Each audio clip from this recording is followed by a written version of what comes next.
James Carter had always been a man of solitude. At 40, he lived on a small, secluded farm outside the quiet town of Lakeside. A former forest ranger turned gardener, he enjoyed the simplicity of his daily routines, planting, pruning, and occasionally tending to a few small livestock. He was known around the town as a reliable yet reserved man, one who valued peace and privacy above all else. One late afternoon, James was driving home along a deserted road after finishing a day of work clearing trails in the nearby woods. The sun was setting, casting long shadows over the hills.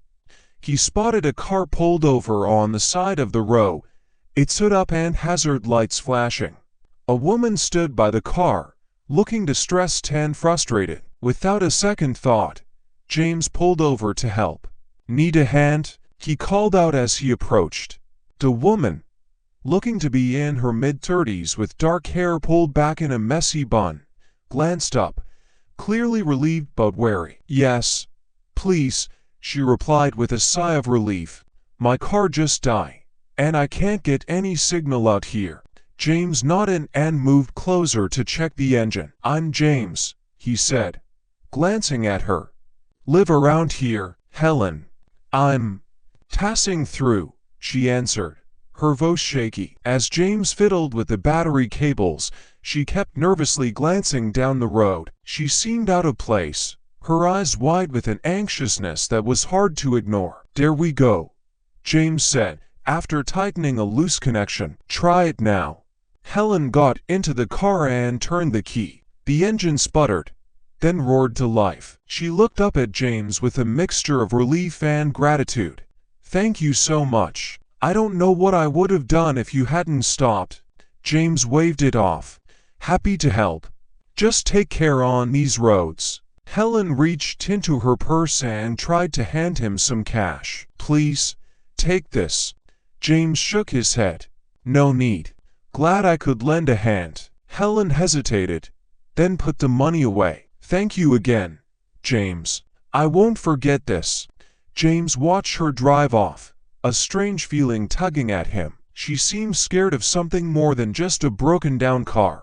As he got back into his truck, he couldn't shake the uneasy feeling. The next morning, as James stepped outside to tend to his garden, he noticed a sleek black car parked at the end of his gravel driveway. It was far enough away not to be immediately alarming, but it felt out of place. He decided to ignore it and went about his work, but by midday, the car was still there. Its presence felt like a black cloud hovering over his otherwise serene life. By evening, James couldn't take it anymore. He decided to approach the car. As he neared, the driver's window rolled down slightly, just enough for him to see a pair of eyes watching him. Before he could speak, the engine roared to life, and the car sped off. On the ground where the car had been, he noticed a piece of paper fluttering. Picking it up, he read, "You helped the wrong person. Stay out of it."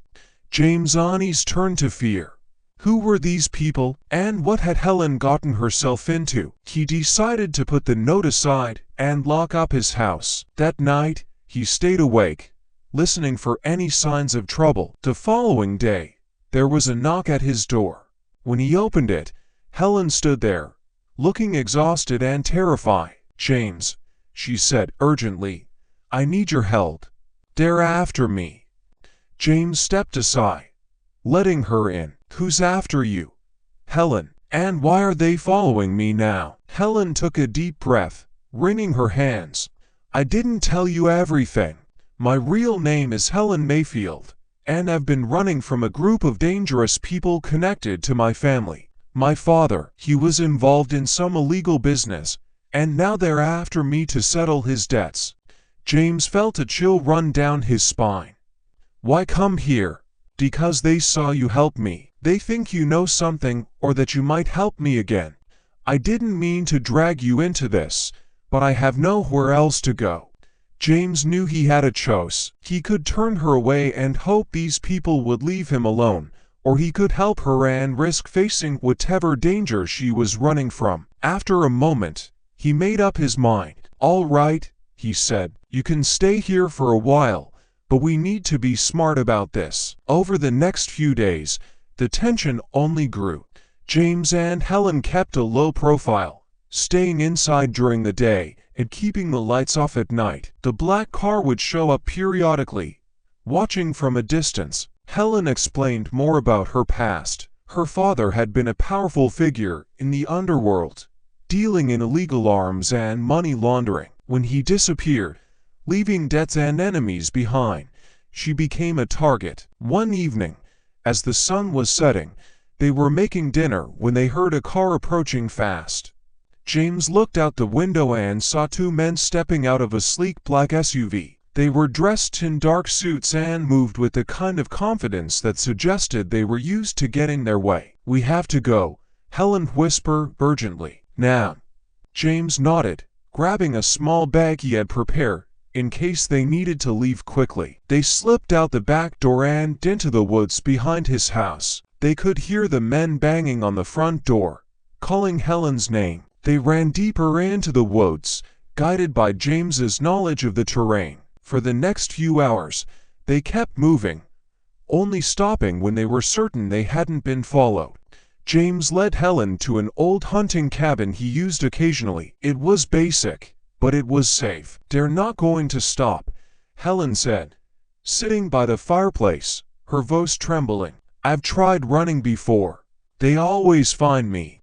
James looked at her, seeing the exhaustion and fear in her eyes. He knew she was right.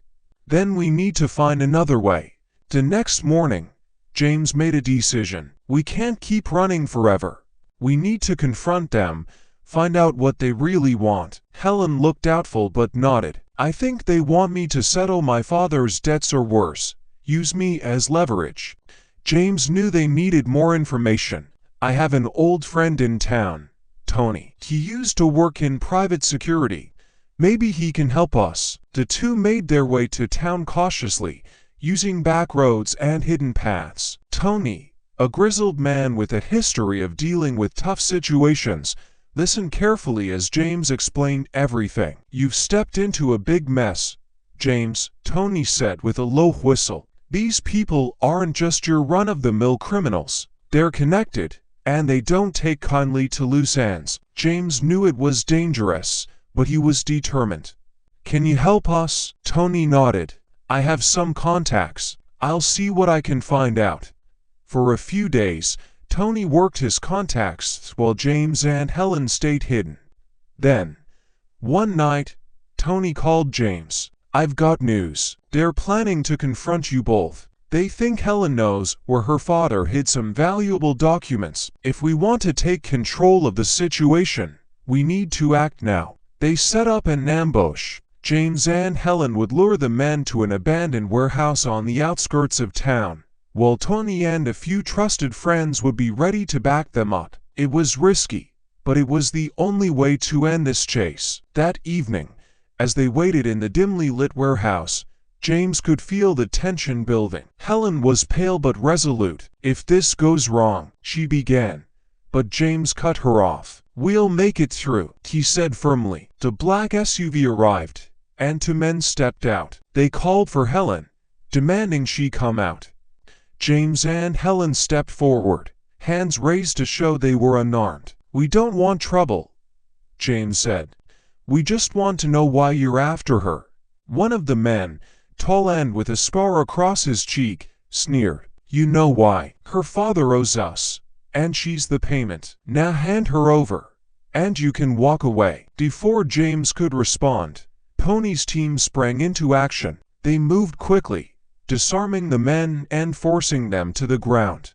The ambush had worked. "Call off your people," Tony demanded, pressing a gun to the scarred man's head. "We're not playing your game anymore." The man, realizing he was outnumbered, reluctantly agreed. He radioed his contacts, calling off the hunt. "This isn't over," he warned. "You've made enemies you can't even imagine." With the immediate threat neutralized, James and Helen knew they needed to leave Lakeside. The men might be gone for now, but they would never stop looking for her. Tony helped them arrange new identities and a safe place far away from there. Before they left, Helen turned to James. her eyes filled with gratitude. "I don't know how to thank you. You risked everything to help me." James smiled. "I did what I thought was right. Sometimes doing the right thing comes at a cost, but I'd do it again." They parted ways, each knowing that their lives would never be the same. James returned to his farm briefly to gather his things, understanding that his peaceful life in Lakeside was over. Helen, now with a fresh start, would carry on, always grateful for the man who helped her when she needed it most. As James drove away from the town for the last time, he thought about how a simple act of kindness had set off a chain of events he could never have imagined. And despite everything, he didn't regret it, for in that moment, he understood that sometimes the cost of kindness is worth paying.